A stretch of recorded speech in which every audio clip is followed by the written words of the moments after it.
you know, like, I don't know, a lot of people say that I'm always like ahead of trend or somewhat of a trendsetter, but in all actuality, like most of the stuff that I see, I usually get into it because I see it somewhere else and I'm inspired by it. Yeah, that's what it is. Whether it's looking through archives of old fashioned, or whether it's just looking at other countries, you know, like you look at certain neighborhoods in London or in Paris or in Japan or even now in South Korea, right? And you're like, damn, that looks sweet, right? And then so you try to figure out your own way to like emulate it and put your own spin on it. But the thing about fashion as well that I love so much that I'm just grateful for is the fact that I have a culture. I'm not from America, so I get to tap into things back when I was back home in Nigeria and things that I've been exposed to when I'm here in America. Like, just even I was talking to Justin today, like how I look back at my engineering classes and I pick up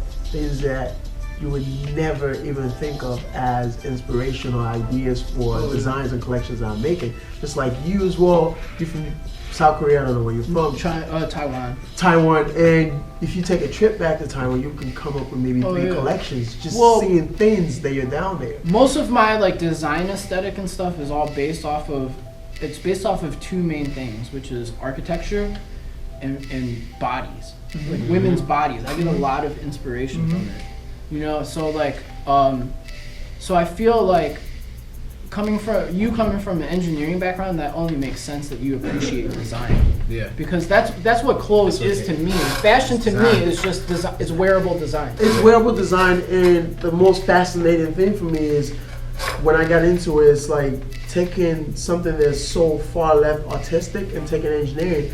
And when I got into the process of actually making clothes, I realized that this is actually engineering, because after you're done being artistic, you have to bring the engineers in to solve the process, to solve the art that you just made. So it's like, you know, because when you think about it, an engineer made a sewing machine that's used to make those ideas that you put together.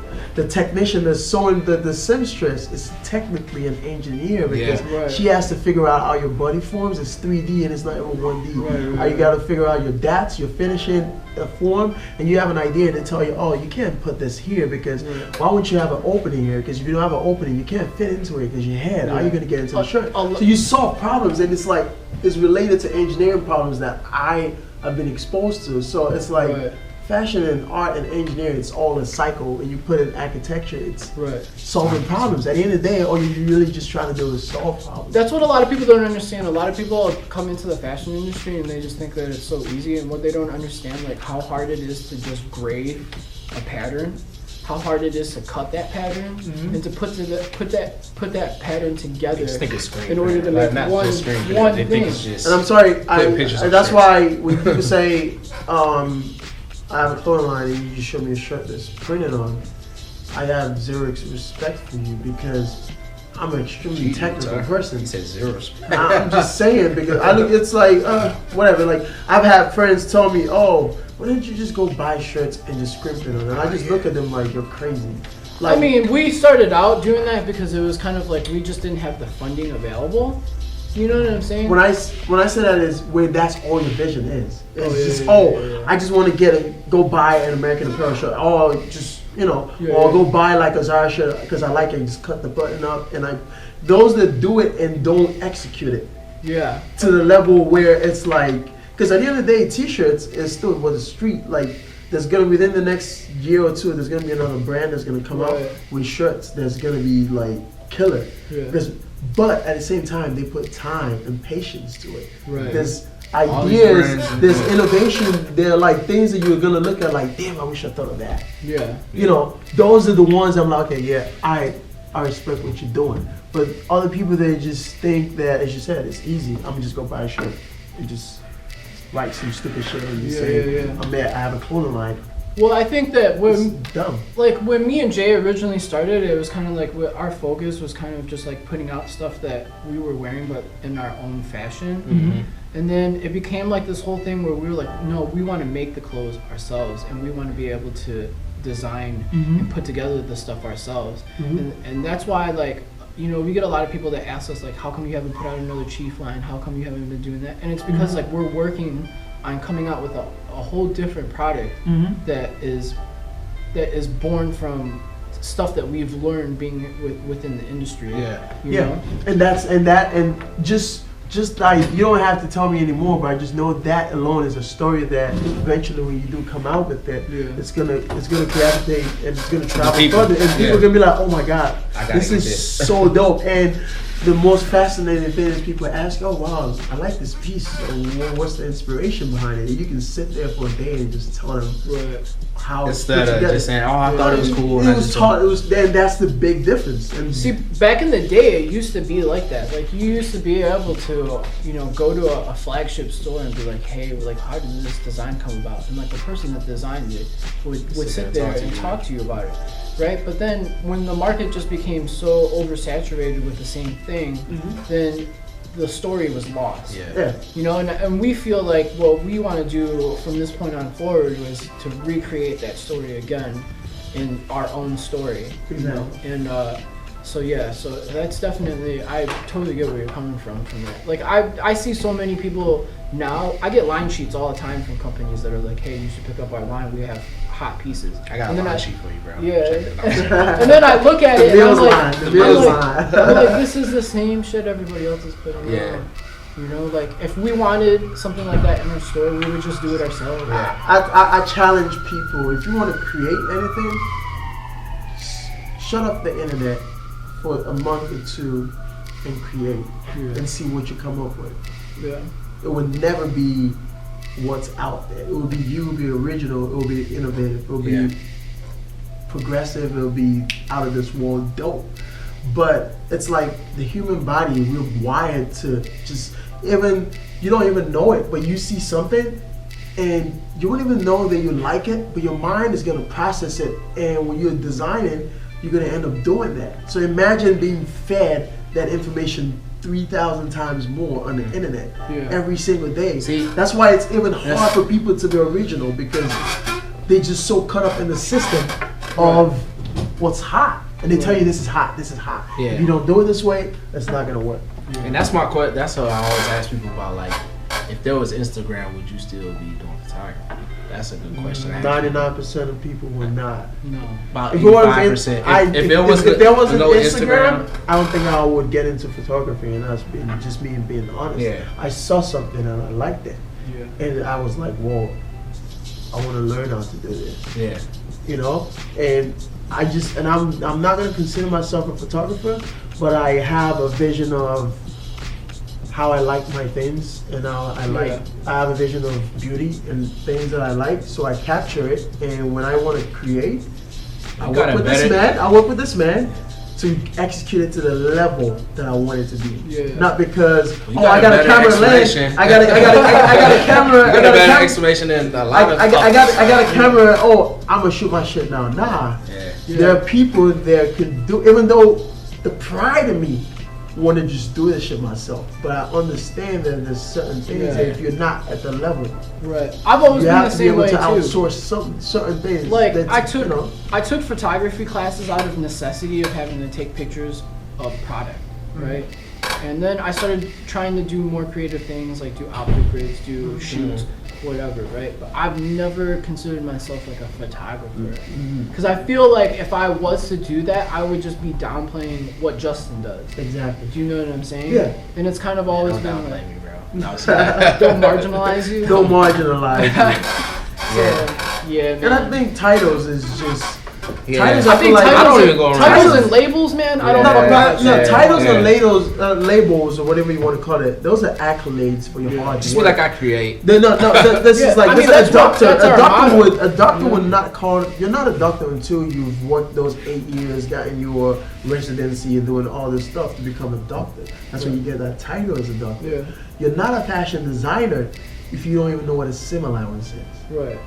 You're not a photographer if you don't know what lighting, natural lighting or studio lighting is. You're not an engineer if you can't even fucking solve, if you don't know the difference between gravity and fucking, you can't be something unless you follow what the people before you did to unless you put the hard work to become that. So that's why I say a lot of people are, I'm a designer or I'm a model.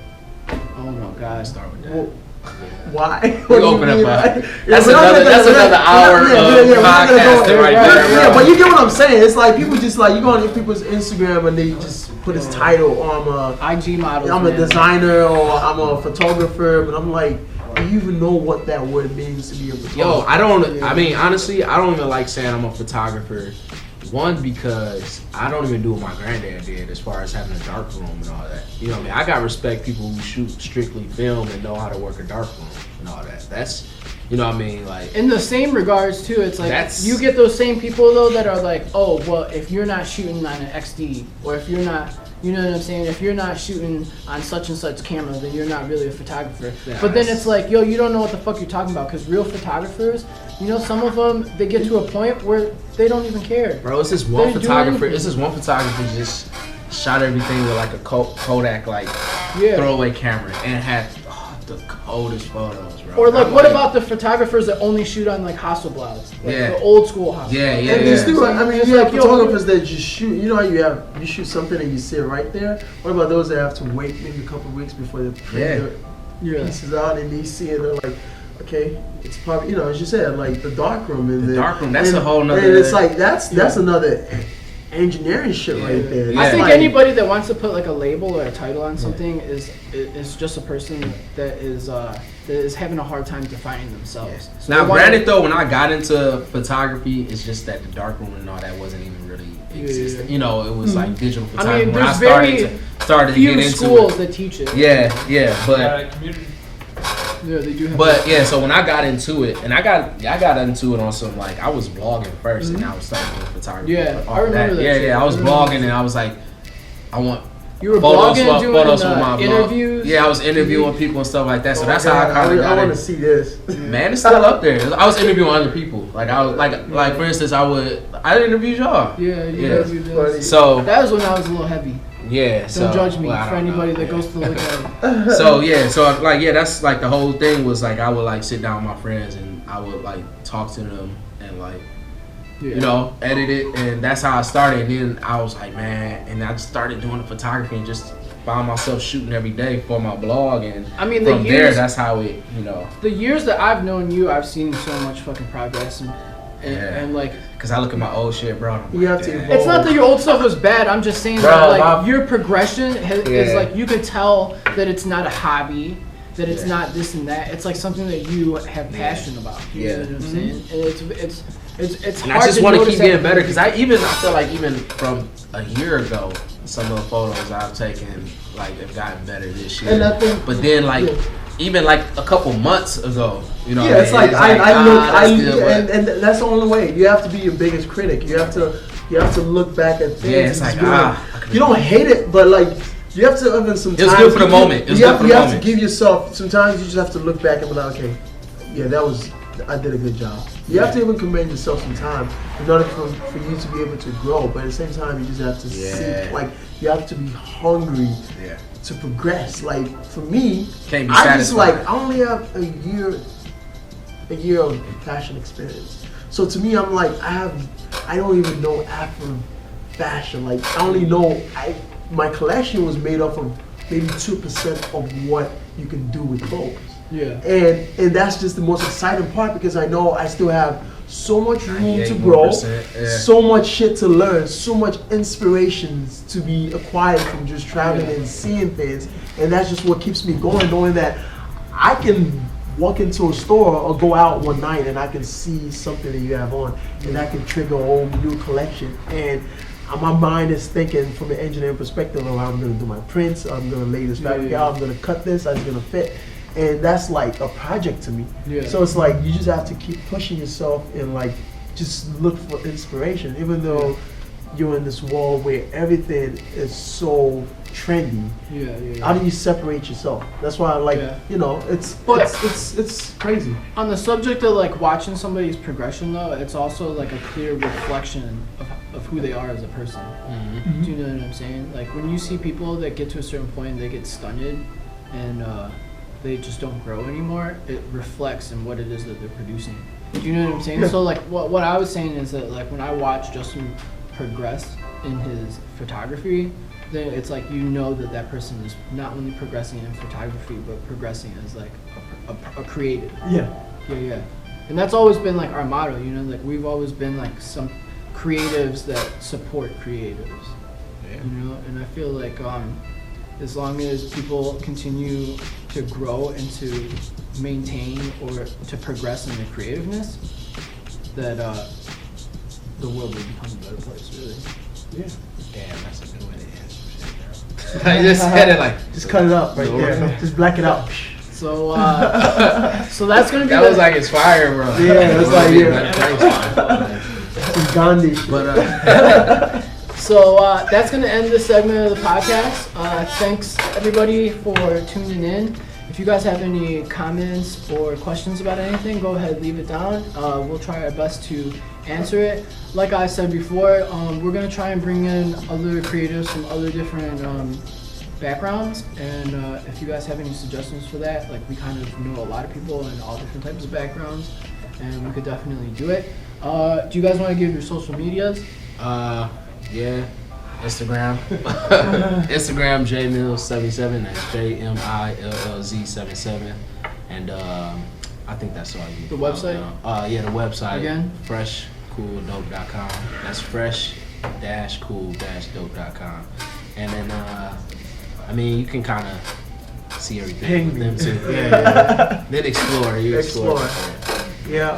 So mine is at Created by GVDS, and that's CREATEDBYGVDS, and the website is www.visualgods, which is VISUALGODS, and just check out my stuff. There's some great photos on there too.